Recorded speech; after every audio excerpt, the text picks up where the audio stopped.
An ancient nation, strangled by invisible chains of sanctions, erupts in fury. In Iran 2026, the streets aren't just protesting, they're screaming against a world that profits from their pain.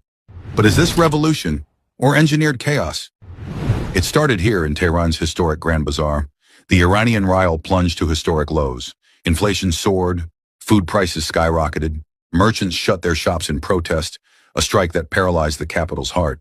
But it didn't stay in Tehran. The fury spread fast to Isfahan in the center, Shiraz in the south, Holy Mashhad in the east, Tabriz in the northwest, and even smaller towns like Lordigan and Azna. The protests remained primarily focused on rampant inflation, soaring food prices, and the economic crisis crippling daily life, fueled by harsh Western sanctions and currency collapse. While some chants turned political, the core demands were for livelihood improvements and relief from hardship.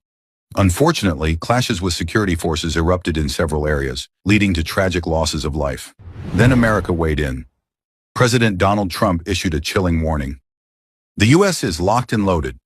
If Iran crushes these protests with violence, Washington is prepared to intervene, even militarily. Tehran fired back, calling U.S. bases legitimate targets.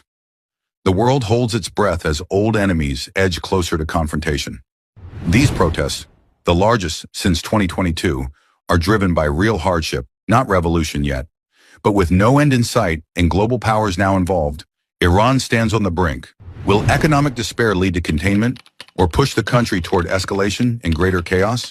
The streets are speaking, the world is listening. Share your view in the comments and follow Map Narratives for Geopolitics, explained through maps, patterns, and context.